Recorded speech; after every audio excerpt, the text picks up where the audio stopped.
shadow on me, what are you from? Look up and see victory above.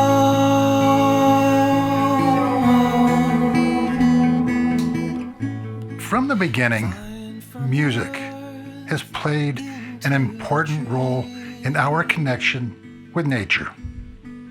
As we become more and more aware of the crisis concerning nature, music can, and I do believe does, inspire us to better understand our place in the world.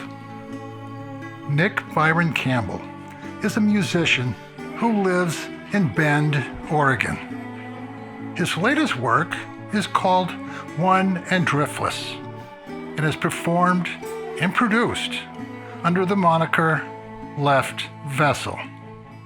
Recently, Nick has been reassessing the relationship between music and nature and exploring the ways that nature can make music, such as Arbow, a practice where he uses trees to make music, to make sounds.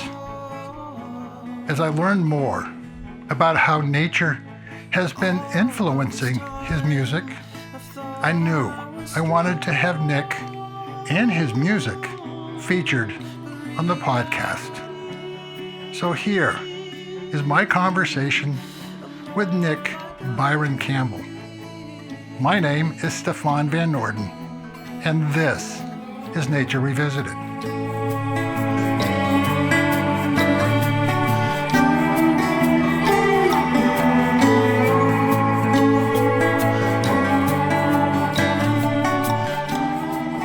I'm beginning to get this sense that a lot of young people who are musicians are really starting to make this connection to nature and the environment in their music.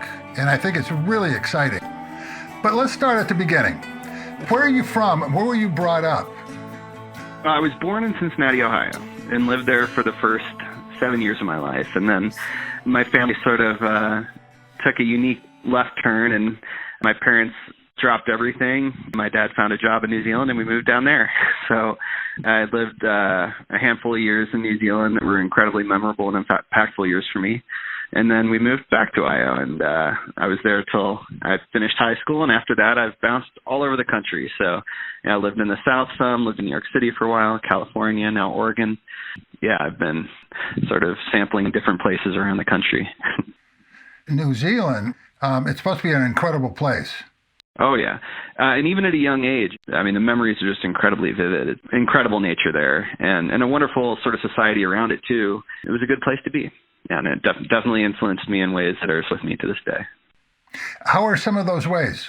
I was thinking about this just earlier today. You know, the first even environmental issue that I ever could remember thinking of in my life took place in New Zealand during a drought there, and that's not necessarily a positive recollection. New Zealand, in some ways, as a society, maybe has been ahead of other places in being aware of these kinds of issues. So, you know, water conservation was an important issue there when I was living there. And I remember thinking about that as a kid and sort of reflecting for the first times in my life about the ideas of how people are connected to nature and also how resources aren't necessarily infinite. But then beyond that, just the incredible beauty of the place. You know, I have really good memories of literally just sliding in the mud in these forests, hiking through the mountains with, you know, family and friends, and you know, fishing. It's a really vivid place, and with just dense and beautiful nature. And not much I don't think anything there will kill you. That's sort of nice. You can just run wild. There's I don't think I could be wrong about this, but I have no recollection even of like poison ivy. You know, like growing up in Ohio, every summer I had to go through a month just like being covered in poison ivy. And you know, it was a very it's a forgiving nature there, so you can truly just sort of live in it, just explore it, and it was wonderful. When did music first become a part of your life? Well, that is almost impossible to answer in a way because I have no part of my life that I can remember without music. So I guess from the very beginning, it was my dad is a musician as well, and there was never a time when he wasn't playing guitar and singing for us, and so I was just surrounded by it always. So it's something I always deeply loved. Other early memories of mine, even before New Zealand, are just running around the house crazy, with a Phil Collins tape cranked. It's like it was always there. It was always something I really enjoyed. So has nature always been a part of your music? No, I don't think so. That wasn't a connection I made till much later in life. It's funny, thinking back on it, I do think that nature and music, in a way, raised similar feelings in me. Both are places of inspiration and places that, I really felt that I could reflect on things in a unique way. But I never, consciously connected the two things until much later in life. So how would you describe yourself as a musician before nature, and then describe yourself as a musician after you discovered nature? Okay, well, that's an interesting way of thinking about it, because as I think back on it, there are sort of two phases in my life as a musician, maybe. And when I was younger, music was something that I practiced, that I was maybe a little bit more rigid about and had specific designs for. And at that time, I was really just focused on music as music. Then later in life, music became something experiential for me. It stopped being so much about something you rehearse or that you have a specific goal with. When you focus on music more as an experience and versus a goal in and of itself, it becomes something different. And so I would say that as a musician, now I look at myself as it's a way to process experience. And that's also where the nature side of things sort of started to connect for me. I started to approach music as conceptual art. Some of it, I do a lot of different kinds of music. I still will just write a song to write a song. But at this point in my life, it's oftentimes, again, based a lot in experience. I might be processing an emotion or thinking through something, and I'll just, sort of naturally write a song about it. But I also started actually developing concepts that could, conceivably exist in an art gallery and find ways to express that through music. And so that has been a big part of my life in the last decade. And that's really where I started to connect nature, because I started to think of new ways to play music. Again, initially sort of thinking what could operate in an art gallery and be, conceptually interesting. As I explored different concepts, ideas of nature kept popping up, and I started to develop more concepts that played with the idea of how music could interact directly with nature. So yeah, that's been a more recent development in my life, the last decade, I'd say I've gone through phases. We're all, as little kids, you sort of like what is available to you. So I just heard it was on the radio and listened to pop music. And then, I was born in the early 80s. And so I came of age where I started developing my own taste. The whole grunge thing was happening. So, Nirvana and Pearl Jam and all that music was deeply important to me. So I definitely ended up going down that route. And the music I started writing and recording as a teenager, and in those years was definitely very heavy and chaotic. And that was sort of what I was drawn to. And then, as I went out into the world and actually started doing music professionally, I sort of ended up, my first band's based in Brooklyn, and we were very much sort of part of that, the indie rock world. So I'd say the music that I started making when I was actually touring and recording professionally was really focused around psychedelic indie rock. As various projects came and went, and I started working on film scores, again, making music in different ways, and I really started to focus on music that is a little bit more tame or mellow. I tend to write acoustic music now, or, you could look at it as organic music, where it's about, simplicity and capturing, real sounds of people and society and nature. And that's sort of what I've been focused on lately. How has nature influenced your music, and how does your music influence the way you see nature? It sets the stage for, our emotions so often. The place we're in really is impactful to us in so many ways. The one way I look at this is I have a very different sort of emotional palette when I'm walking the streets in New York City than I do if I'm on a hike in the Sawtooth Mountains in Idaho. I'm going to feel different things. And I've actually found, I've been on this earth long enough to start to see the patterns in my life. Some of those emotions are sort of durable. It's almost like the emotions exist in that place, not within me. I've come to almost believe that emotion is very complex, and I've come to see it almost as like a complex sense that is partially at least tied to a location that you're in, that you walk into an emotion in a space. So it's my way of sort of seeing how the environment around me, which is deeply impacted by the nature in that area, affects my emotions, and my emotions are deeply then tied to whatever I create. And so in that way, I think, they can't be disconnected. Nature is going to end up driving the way we see ourselves. And then the flip side, the second part of your question, how music has sort of changed my approach in connection to nature. I mean, I do think as I've worked on these ideas, working with trees, trying to understand a little bit more about what is the life of a tree, or how did a tree engage with its environment, and learning those things has really impacted me. It's interesting. Working on these musical projects with nature has deeply changed how I see certain elements of nature in a really fundamental way. And I know we'll talk about that a bit more in relation to the Arbow specifically. I've certainly become more aware of nature and my impact on nature, and how I hope to engage with nature in the future through creating music with nature. One of the ways that nature gets expressed in your music is with your sound art and what you call Arbow. Share with us what Arbow is and how it came about. So Arbow is, I guess you could call it, a temporary instrument. And so the idea is it's a way of making music with a living tree. And, I take steps to not hurt the tree. What you do is take a string that could be bowed or plucked or struck, and wrap it around a branch essentially, and weight it down. So you have a string with tension, and then you can play it like you would, the most similar instrument to it, I'd say, is the erhu, but not everyone will know that. In the U.S., that's, an East Asian instrument, but, sort of like a violin in a way. And then I use contact microphones on that tree to amplify it, because the sound is not that loud.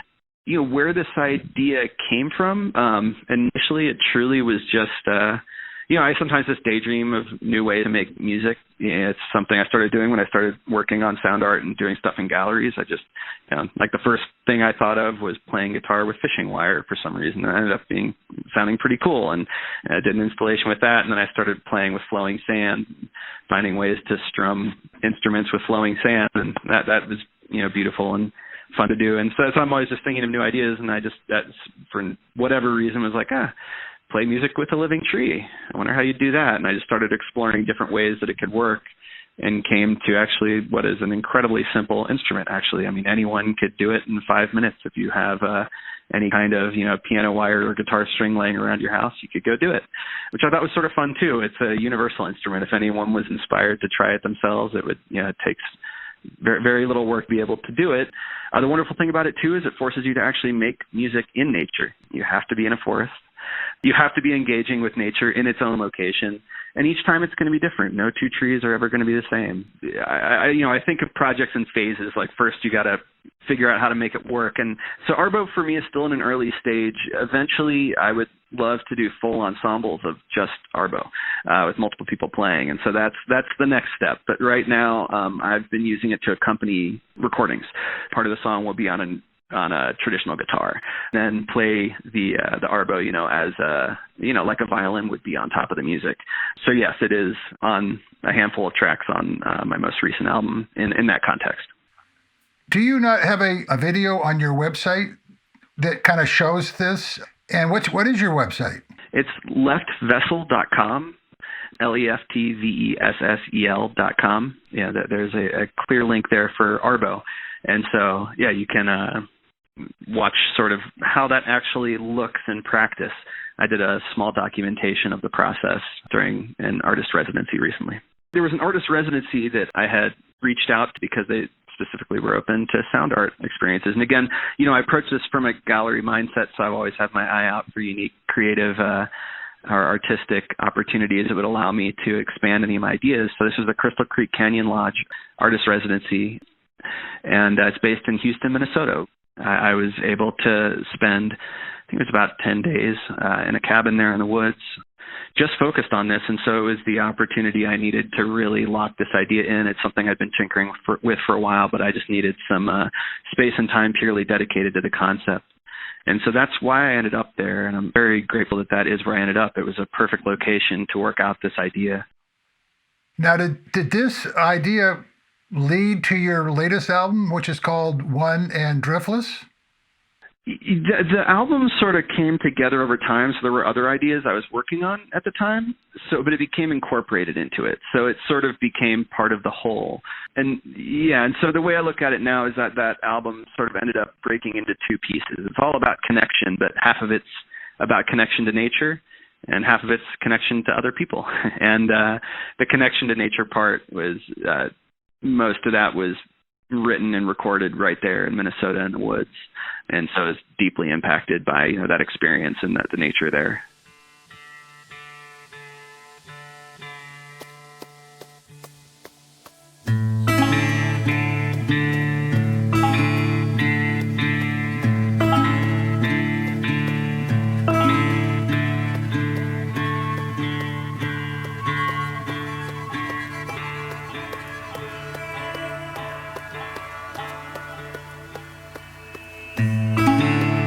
Like a storm, the wind picked up and carried us a song of what is to come.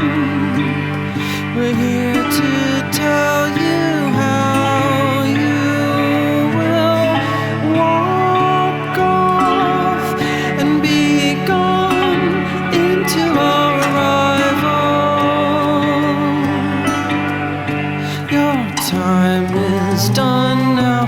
We are calling. We're calling.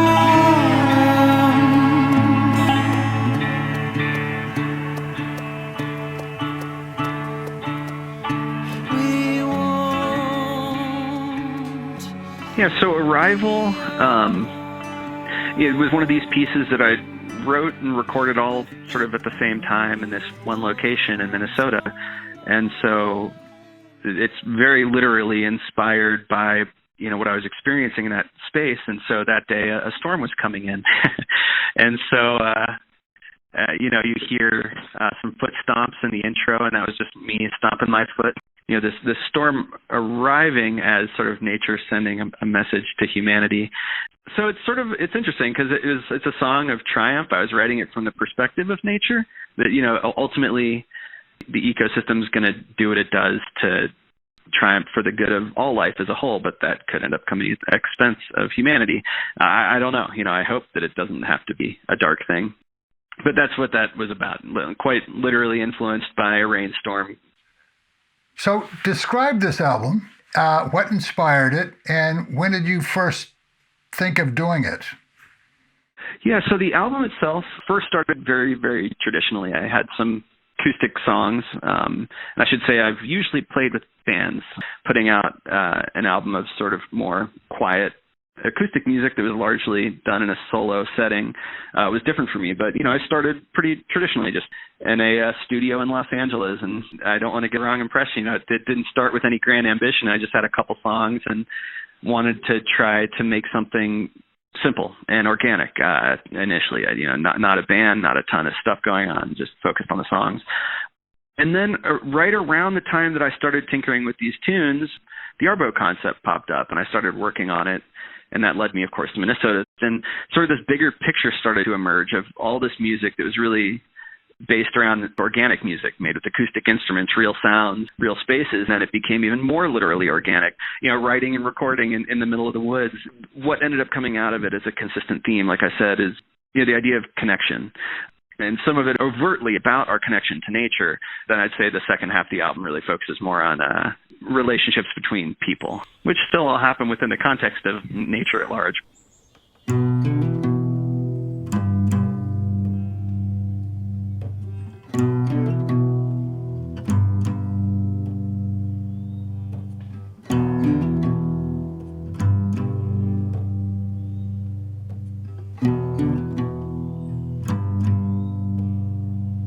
We came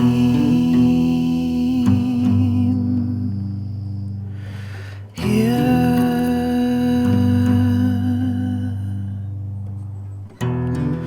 for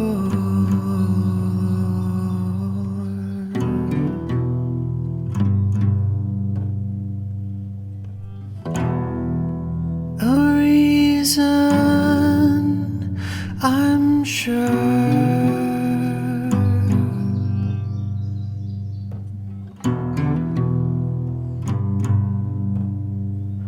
but there's much more.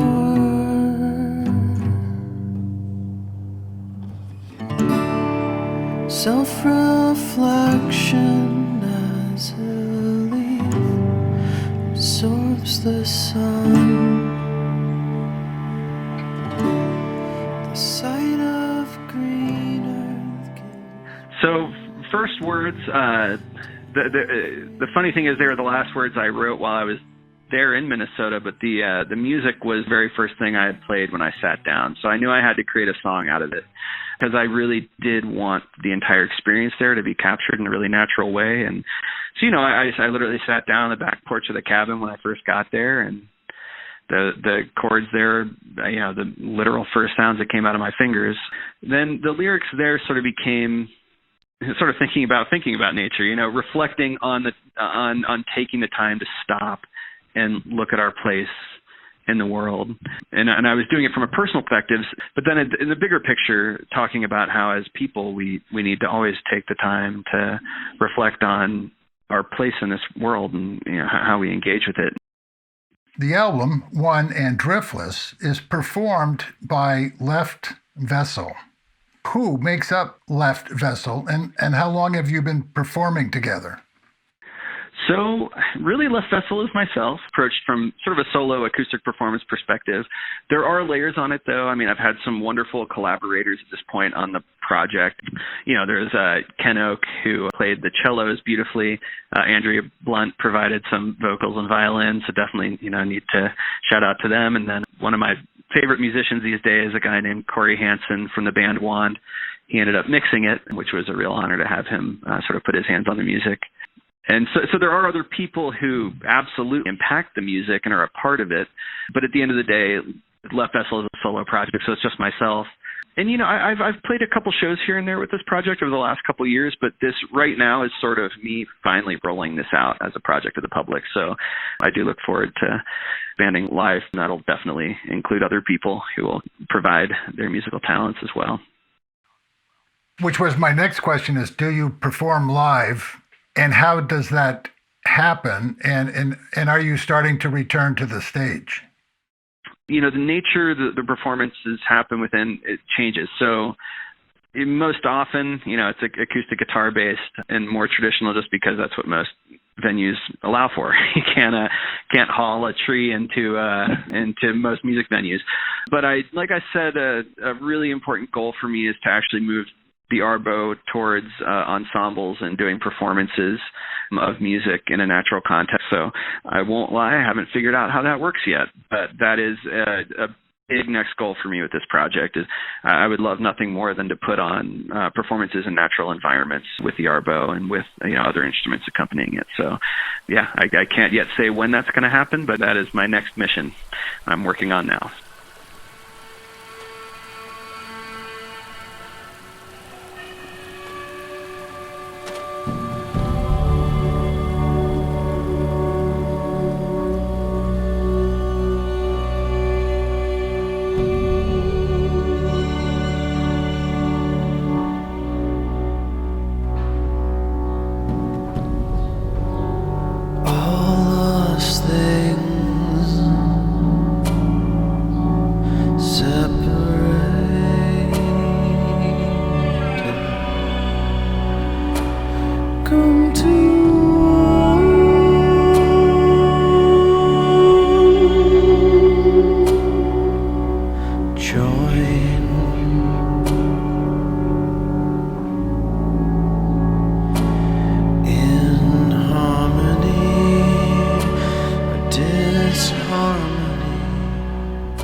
So Society is interesting in that it was written in this environment in Minnesota, but incorporates some of the literal local human society, and that's why it's called society. I went over to the Historical Society in a town called Caledonia there. The older gentleman there walked me through the museum. He gave me this amazing tour of just basically the whole history of this area. Sort of had my little hand recorder with me and started recording samples of these parts of history from the towns. The drums, snare drum and bass drum and cymbal you hear are literally sampled from an old marching band. Very, very delicately tapped those things, didn't want to damage anything. And the organ came from a pump organ in an old classroom they had there. And then I pulled some sounds from the nature around there. There's a beautiful state park right there that I spent the morning in and captured some sounds there. And so that song really became about we all are part of a society that's based in a place. So again, everything ties to that location I was in that area I was spending the time in. So I was just thinking so much about, how we do engage with the nature around us. Given where we are in the world, it's becoming obvious that as a society and as humans, we have to have a better relationship with nature if we're going to survive. Do you see music as becoming a new kind of gateway for people to reconnect with nature? I mean, I sincerely hope so, and it definitely has already been that for me on a personal level.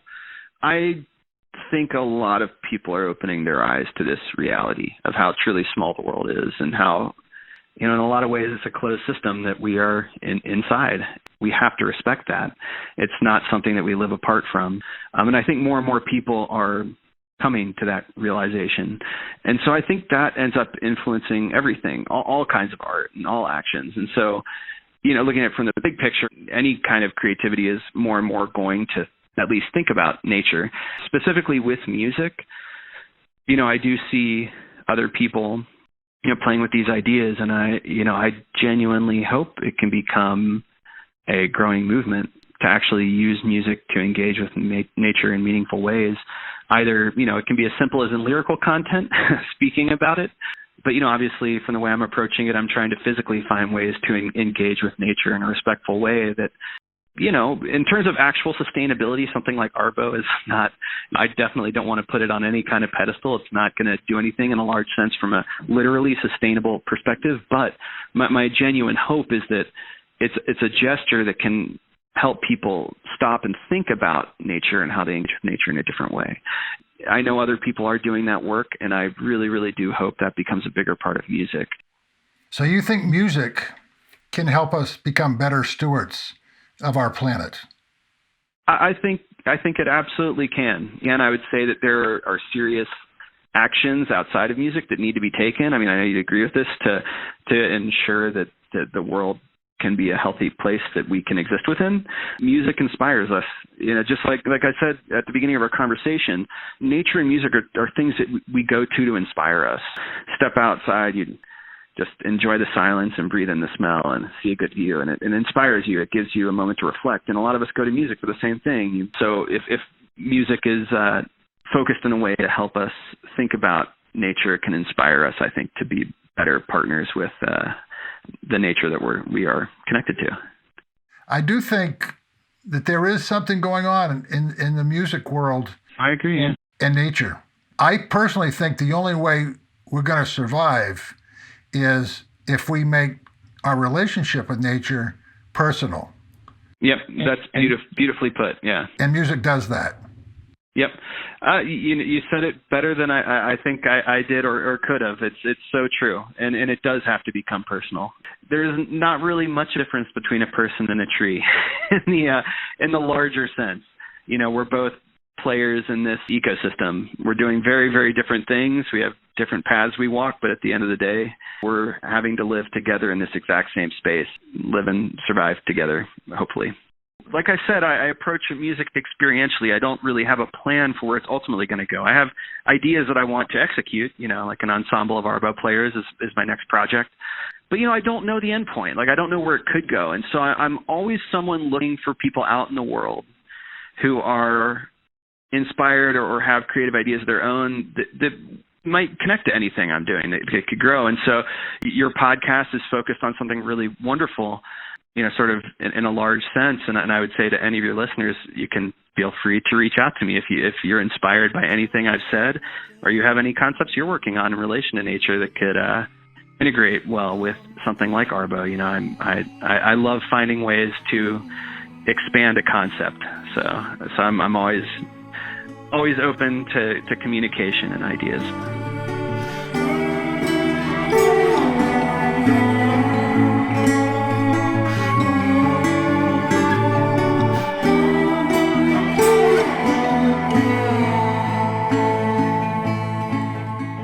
I hope you enjoyed my visit with Nick Byron Campbell, and that you enjoyed listening to some of his music. The opening and closing music is Victory Above from the album by Left Vessel 1 and Driftless. Also featured in the episode from the album is Arrival, First Words, and Society. If you enjoyed my conversation with Nick, please share with friends, family, and colleagues. And subscribe to Nature Revisited on your favorite podcast server. You can follow Nature Revisited on Instagram, YouTube, or our website, NordenProductions.com. That's Norden, Noorden Productions.com. Nature Revisited is produced by Stefan Van Norden and Charles Gagan. I hope you will join us for the next edition of Nature Revisited, and that you remember, we are nature.